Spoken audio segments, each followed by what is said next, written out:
मैं एक गाथा पढ़ी सी। एक बुजुर्ग पिता बिस्तरे मरग ते दम तोड़ रहा सी। अपने बच्चों नूं उसने एक संदूक दिता, बक्सा दिता लोहे का, और उन्होंने 3 ताले लगे, चाबियां भी दित्तियां ते आख्या मेरे बच्चों इनू संभाल के रखना, मेरे जीवन भर की मेहनत है, मेरे जीवन भर की तपस्या है, मेरे जीवन भर का खून पसीना है, इनू संभाल के रखना। बच्चियां ने सुन लिया पिता इंज कहता है, और पिता की दी हुई कीमती निशानी है। बच्चियां ने की कीता, उस बक्से नूं तख्श पोछते रखे, बड़े सोहने सोहने रुमाले उपर पाए। रोज सवेरे शाम वो धूप दीप भी करते हैं, रोज मत्था भी टेकते हैं, प्यो का रूप जान के। पिता की देन है। समय की गर्दिश, वक्त की गर्दिश,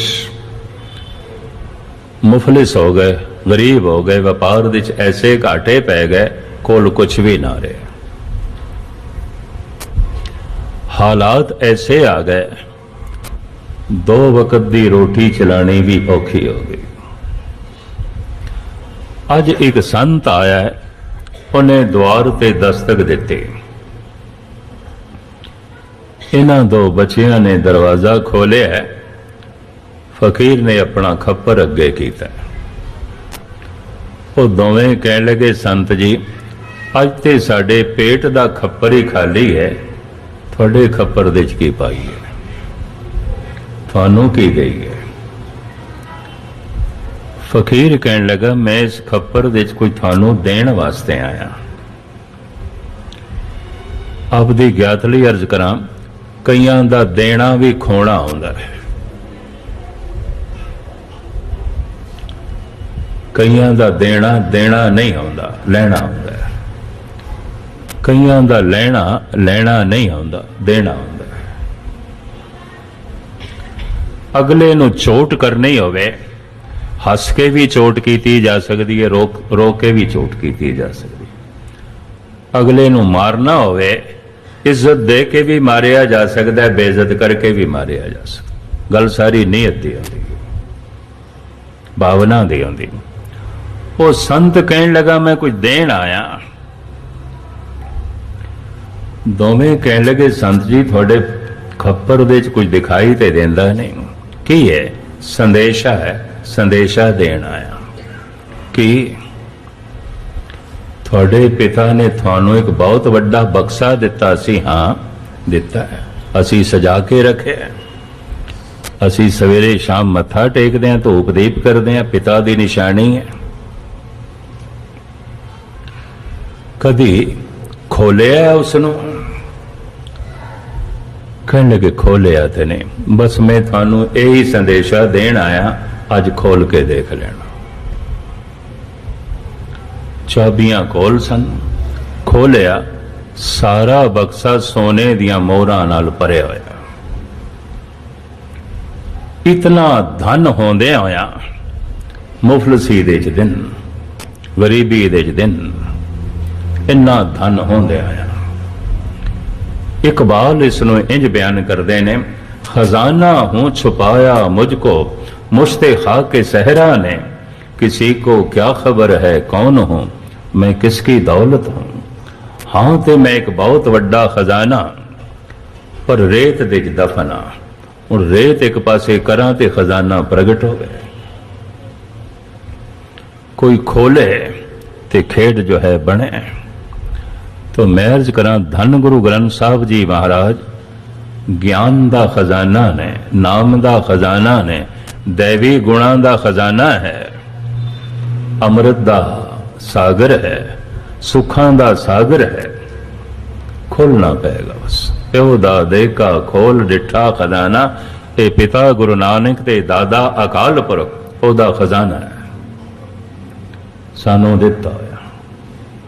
ਬੜੀ ਅਗੰਮੀ ਸੌਗਾਤ ਹੈ ਇਹਦੇ ਵਿੱਚ, ਬਸ਼ਰਤੇ ਕੋਈ ਖੋਲੇ।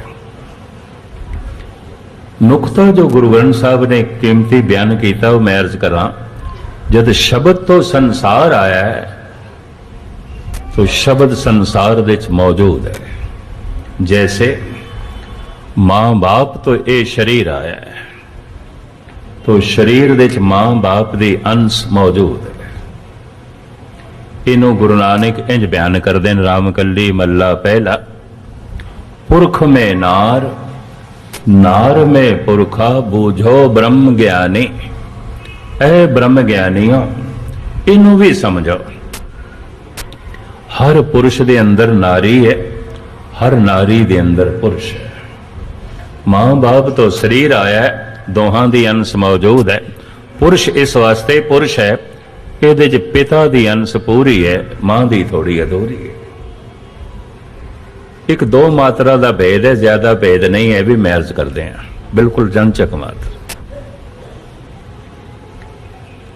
स्त्री इस वास्ते स्त्री दिखाई दे रही है, ਇਹਦੇ ਚ ਮਾਂ ਦੀ ਅੰਸ਼ ਪੂਰੀ ਹੈ, ਪਿਤਾ ਦੀ ਅਧੂਰੀ ਹੈ।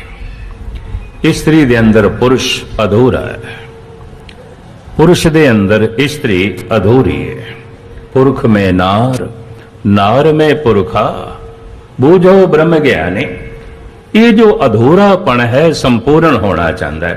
इस वास्ते पुरुष के अंदर पुरुष की कशिश नहीं है, पुरुष तो वो है, स्त्री की कशिश है।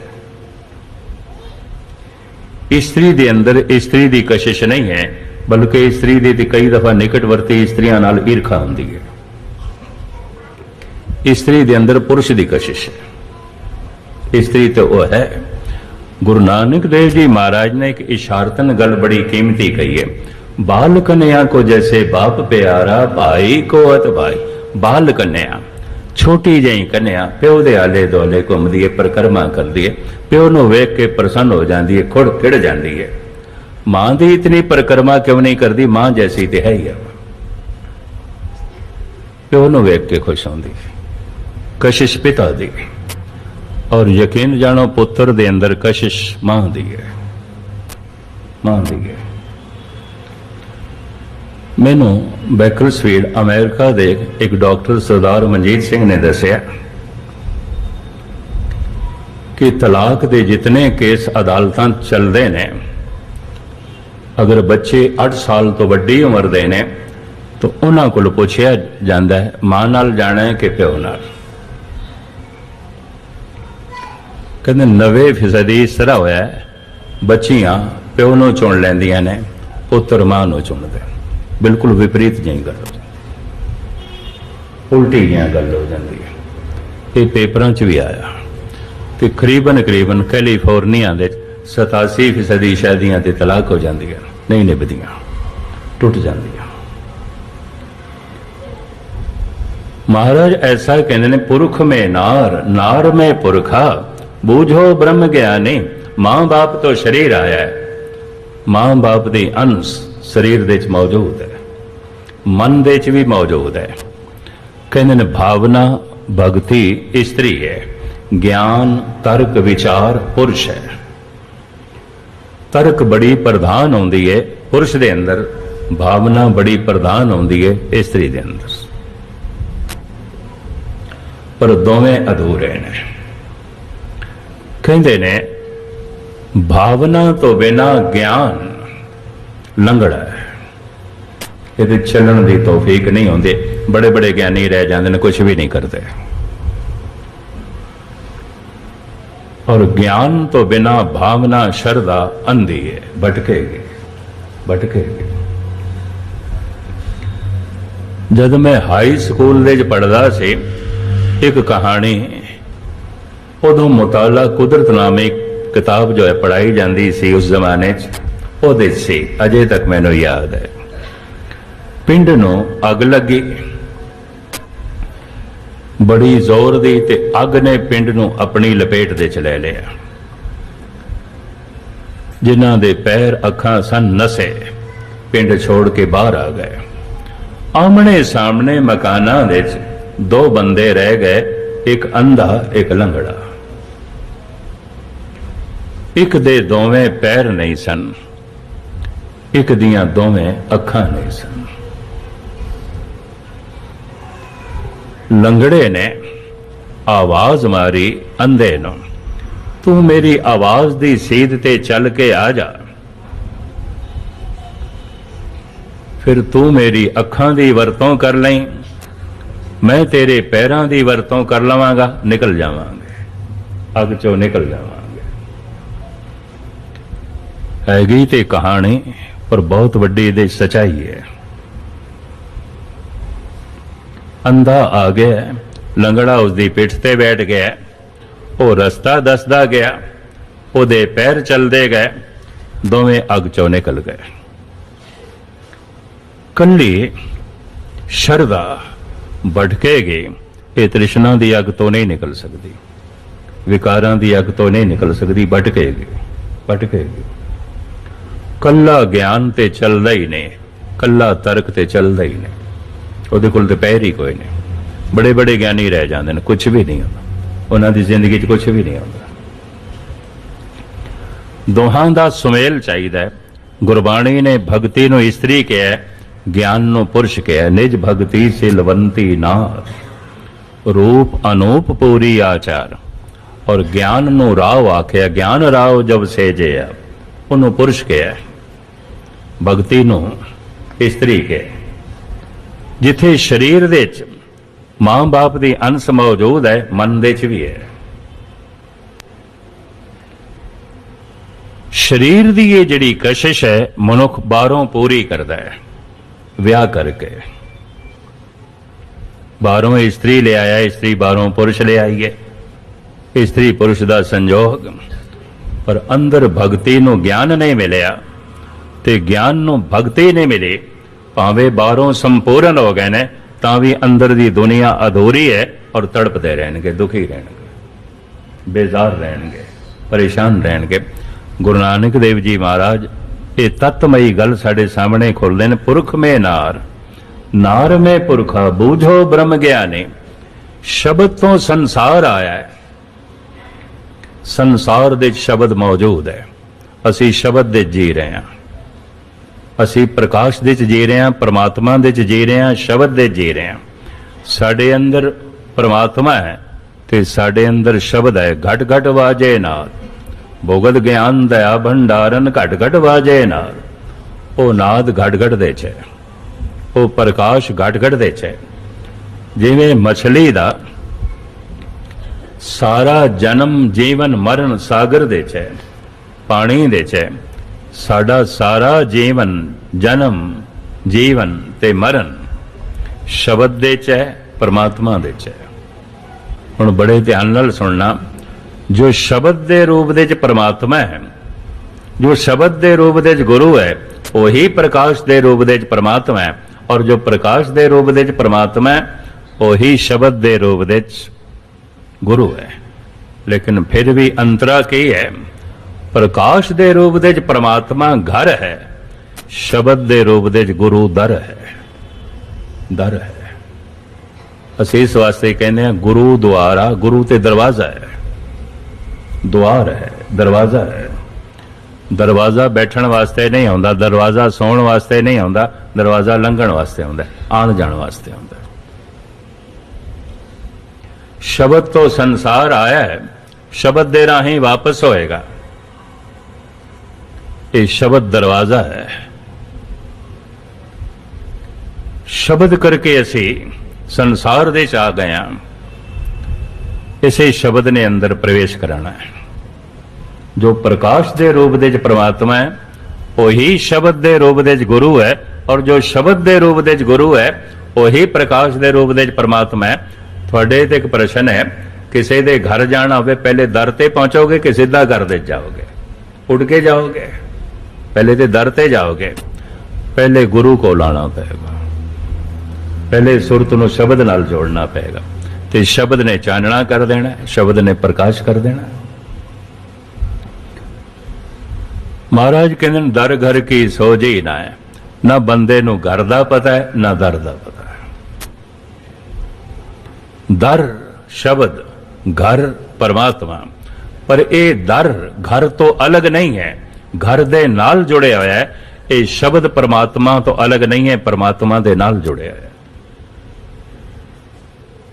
पर सुरत नूं पहले शब्द नाल जोड़ना है, चानना हो जाएगा, घर दे पहुंच जावांगे, प्रकाश हो जाएगा।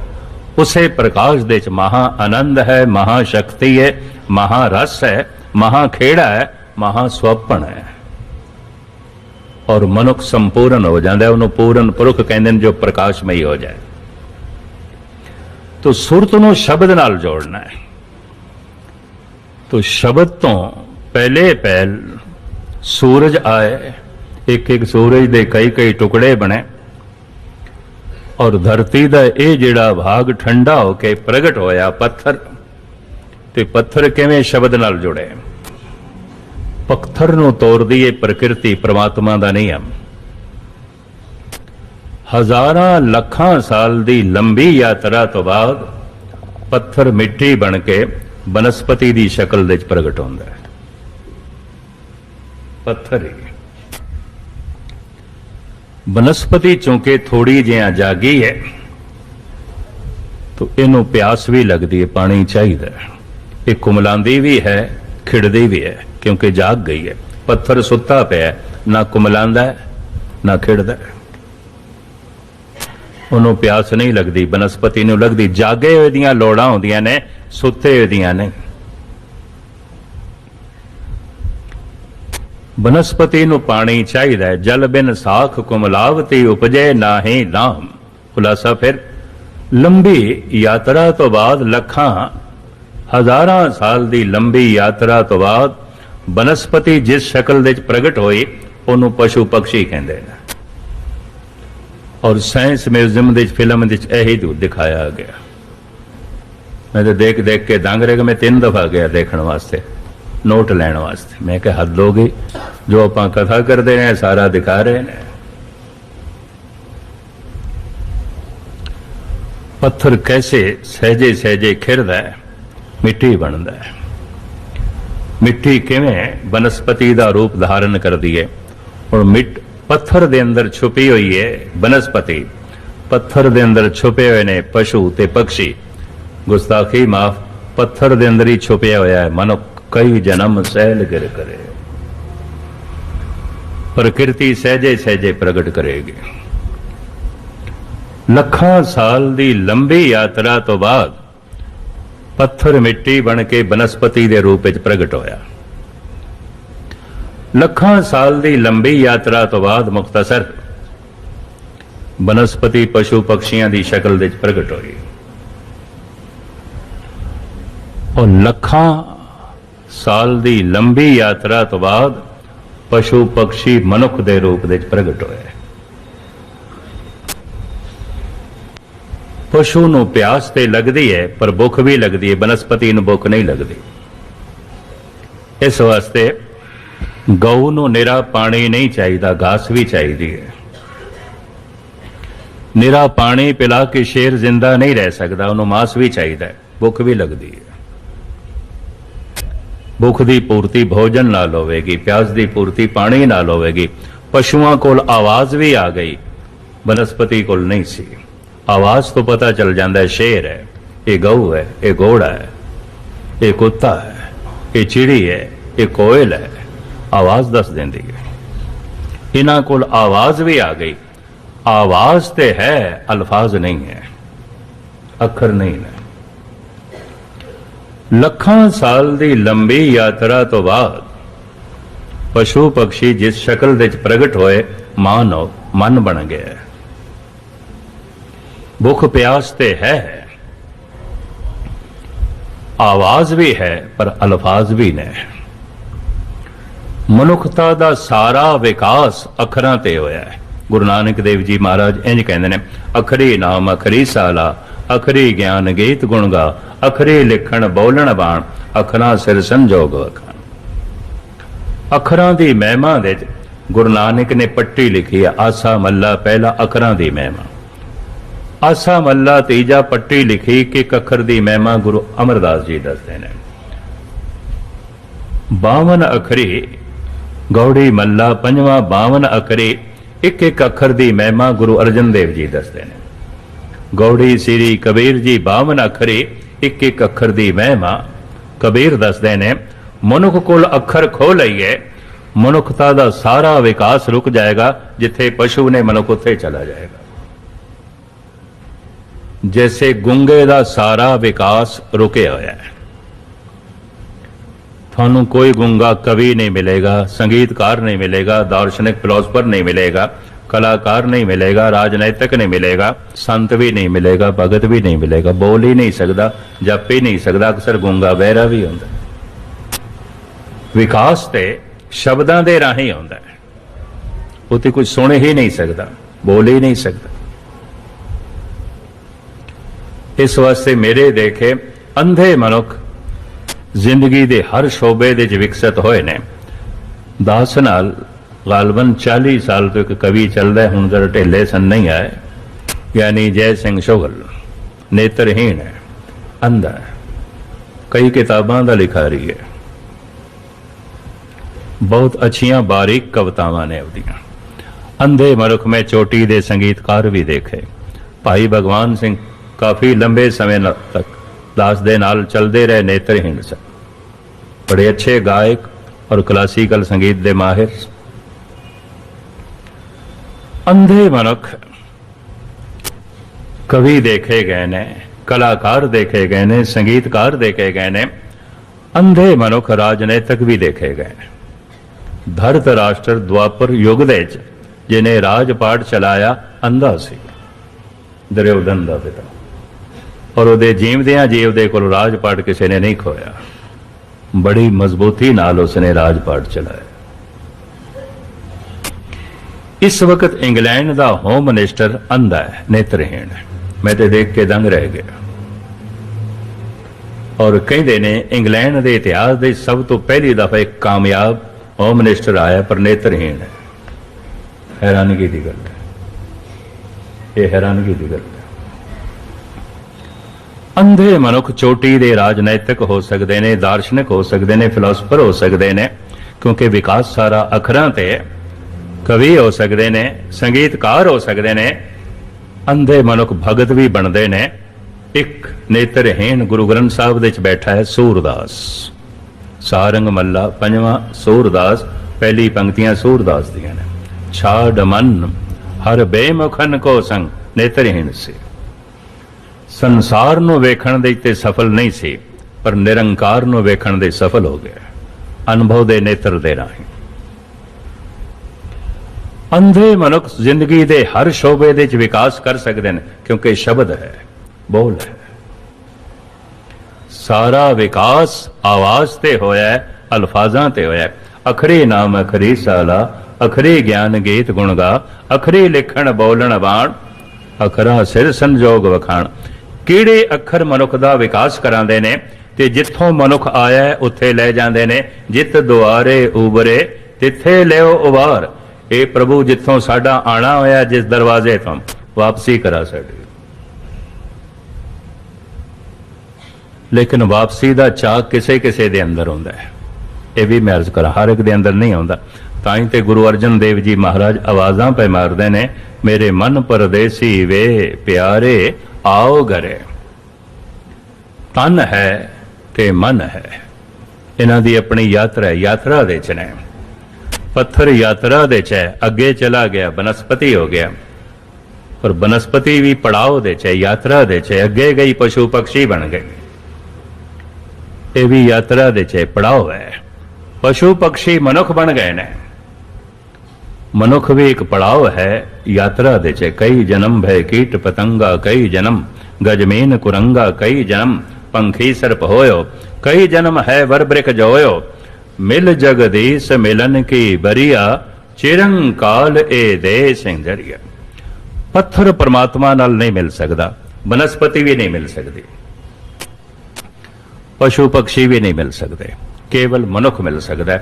इस वास्ते सतगुरु कहते हैं, भाई परापत मानुख दे होरिया, गोबिंद मिलन की ਇਹ ਤੇ ਘਰ ਦੇ ਚ ਤੂੰ ਜਾ ਸਕਦਾ।